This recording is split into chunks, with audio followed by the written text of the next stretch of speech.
Alors, chers amis, on était vraiment coupés en plein. Vous savez, c'est comme une personne qui est en plein beefsteak, là, avec la moutarde de Dijon et tous les légumes, pimpants et une bonne pastis. Voilà, et hop, on a dû arrêter. Maintenant, on reprend. On reprend avec la même fougue. Laquelle? Rabotaille. On était en train de dire dans la fin du cours précédent l'importance de ne pas se désespérer. Il faut savoir qu'Akadosh Baruch Hu, c'est cher à ses yeux. Le moindre effort que tu fais, peu importe les résultats, ce qui te manquerait à la rigueur, Hachem te complétera dans le monde futur. N'aie pas peur, n'aie crainte, aie confiance, aie foi en Hachem. Pourquoi je raconte tout ça? Je suis pas en train de faire de la propagande, Rabotaille. Je suis en train de nous préparer moralement, qui est l'essentielle préparation. Mis à part les actions, bien sûr. Automatiquement, les actions viendront. Moralement, vers le jour de Rosh Hashanah. Donc, si une personne elle vient dégonfler, c'est négatif. Elle est perdante. Une personne, le Alenu, elle peut être malade, la plus grande maladie, la plus grave, le Alenu, que sur le Goïm. Tant qu'elle croit à la vie, tant qu'elle a espoir, de façon obstinée, on va dire comme ça, de façon complète et sincère, elle va vivre plus longtemps qu'une personne qui est comme un taureau. Et à l'inverse, c'est une personne qui est forte, mais qui est un peu désespérée d'elle-même, qui est un peu tristounette. Il lui manque rien. Il n'a pas de maladie. Il va tomber malade de par son mauvais moral. Il va succomber plus tôt que le plus grave malade qui a confiance. Donc c'est pour nous aussi. Ne pas se désespérer.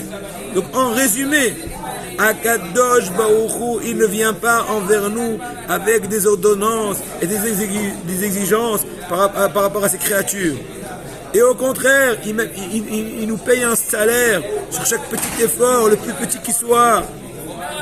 Même sur une volonté ou une pensée qui n'ont pas été concrétisées, tu es aussi gratifié. C'est très bien chez les Goïm, Ma'ashava Tova, une bonne intention qui n'a pas été concrétisée n'est pas gratifiée.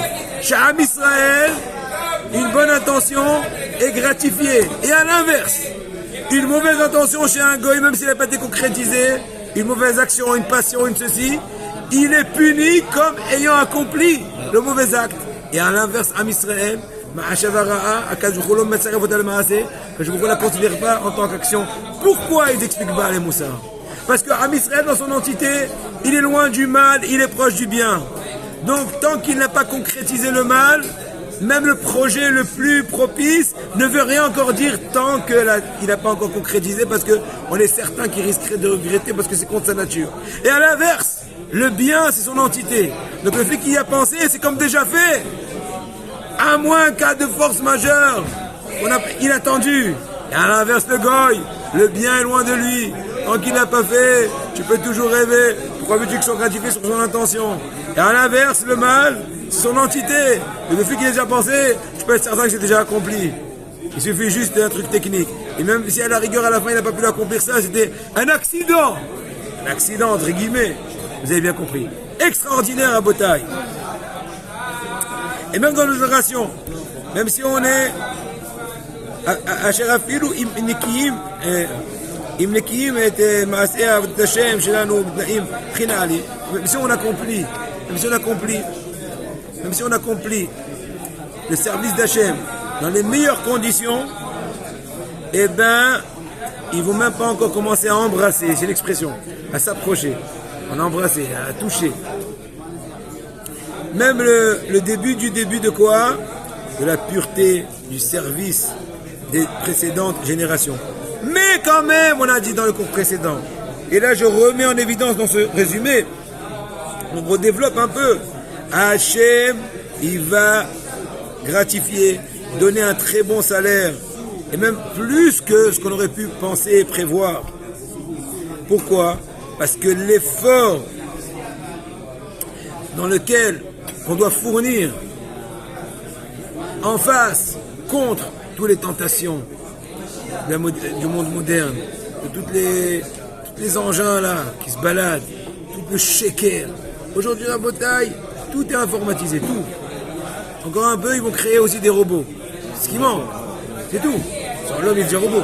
À Botaï, vous voyez, les gens, ils sont, excusez-moi, ils sont comme des drogués avec leur engin. Il n'a pas le temps de se gratter la tête.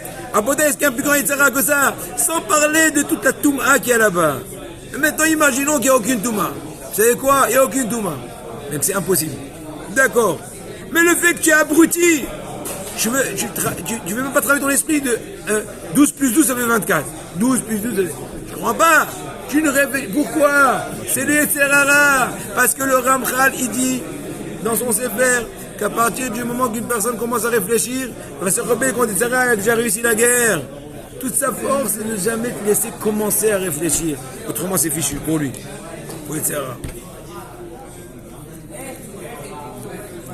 Maintenant, il faut savoir, nouvelle notion incroyable, extraordinaire, qu'on va effleurer maintenant, et que demain, Hachem Midbar, dans le prochain cours, on va peut-être un peu plus développer. On va commencer dès maintenant un peu, vous savez, comme mettre une entrée, un apéro, un peu exciter les papilles gustatives. Parce que disait mon papa à la vache à l'eau. Nouvelle conception, nouveau conseil, nouveau trésor, nouveau passe-partout. Nouvel conseil qui va nous aider Be'ezrat Hashem à réussir le jour du dîn. Lequel? Il faut savoir que l'essentiel, le jugement dans le jour de Rosh Hashanah, c'est sur la spiritualité. Comme ce qu'ils ont expliqué les commentateurs sur la Gemara Rosh Hashanah Daf Tetzain, 3 livres sont ouverts, etc. Les tzadikim, ils sont jugés, ikro presto, pour la vie. Les impies, ikro presto, pour la mort, etc. Et attention, il faut savoir que le jugement essentiel est par rapport à la spiritualité. Pourquoi? Parce que s'il était que par rapport à l'aspect, on va dire, matériel, combien vivre, combien manger, ceci, cela, arrête, on voit beaucoup de Rechaïm qui leur manque pas de bien, et beaucoup de tzadikim qui vivent dans la pauvreté, dans la difficulté, qui sont des fois même humiliés. Regardez Rabodé, Ilou Lachem, combien de Bahoué Shivot, tzadikim, Amélim Batora, ils ont mis en prison. Rabodé, est-ce que c'est concevable une telle chose? Quelle est sa faute? Ta faute, tu as étudié la Torah. Pourquoi tu étais dans le centre nucléaire du monde? Pourquoi tu as protégé Am Israël?